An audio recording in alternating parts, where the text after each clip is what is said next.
திமுக தேர்தல் அறிக்கை தயாரிப்பு குழு கூட்டம் சென்னை அண்ணா அறிவாலயத்தில் தொடங்கி நடைபெற்றுக் கொண்டிருக்கிறது. இது பற்றி விரிவான தகவலை தர காத்திருக்கிறார் சிறப்பு செய்தியாளர் ஈவேரா. முழு விவரங்கள் என்ன?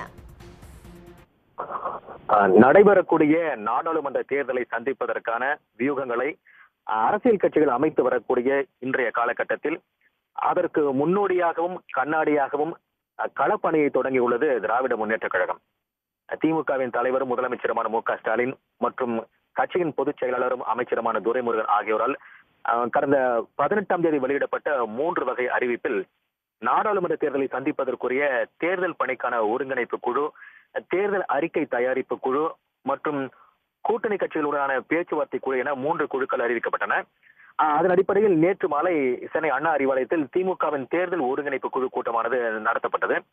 இந்த குழுவில் உறுப்பினர்கள் அமைச்சர்கள் கே.என். நேரு, ஏவா வேலு, தங்கம் தென்னரசு, உதயநிதி ஸ்டாலின் மற்றும் ஆர்.எஸ். பாரதி ஆகியோர் பங்கேற்று முதற்கட்ட ஆலோசனையை சுமார் அரை மணி நேரத்துக்கு நடத்தினார்கள். இதைத் தொடர்ந்து இன்று திமுகவின் தேர்தல் அறிக்கை தயாரிப்பு குழுவானது கட்சியின் தலைமையகமான சென்னை அண்ணா அறிவாலயத்தில் கூடியுள்ளது. திமுக நாடாளுமன்ற உறுப்பினர்கள் குழு துணைத் தலைவர் கனிமொழி தலைமையில் அமைக்கப்பட்டுள்ள இந்த குழுவில் திமுக செய்தி தொடர்பாளர் டி.கே.எஸ். இளங்கோவன், விவசாய அணி செயலாளர் ஏ.கே.எஸ். விஜயன், சொத்து பாதுகாப்பு குழு செயலாளர் பி.டி.ஆர். பழனிவேல் தியாகராஜன், தகவல் தொழில்நுட்ப அணி செயலாளர் டி.ஆர்.பி. ராஜா, வர்த்தக அணி துணைத் தலைவர் கோவி செழியன், நாடாளுமன்ற உறுப்பினர்கள் கே.ஆர்.என். ராஜேஷ்குமார், எம்.எம். அப்துல்லா.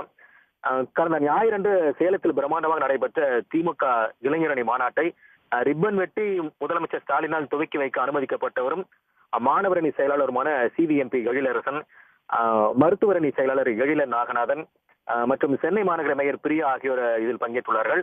சுமார் 1 மணி நேரமாவது நடைபெறக்கூடிய இந்த கூட்டமானது தமிழ்நாட்டுக்கான அடிப்படை விஷயங்களை அலசி ஆராய்வதற்கான ஒரு முதற்கட்ட கூட்டம்.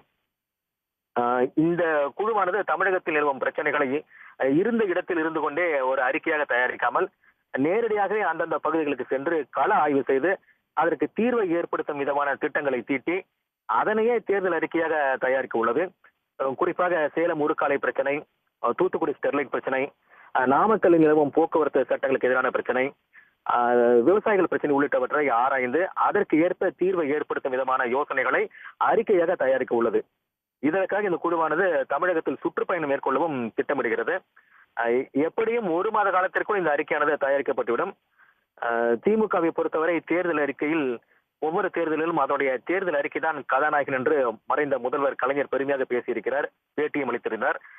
அதனை நிரூபிக்கும் விதமாகவே இந்த 2024 நடைபெறக்கூடிய நாடாளுமன்ற தேர்தலுக்கான தேர்தல் அறிக்கையும் கதாநாயகனாகவும் கலைஞரை விளக்கமாகவும் விளங்கும் என எதிர்பார்க்கப்படுகிறது. ஈவேரா, உங்களுடைய தற்போதைய விவரங்களுக்கு நன்றி. உடனுக்குடன் செய்திகளை தெரிந்து கொள்ள சன் நியூஸ் பெல் ஐகானை கிளிக் பண்ணுங்க.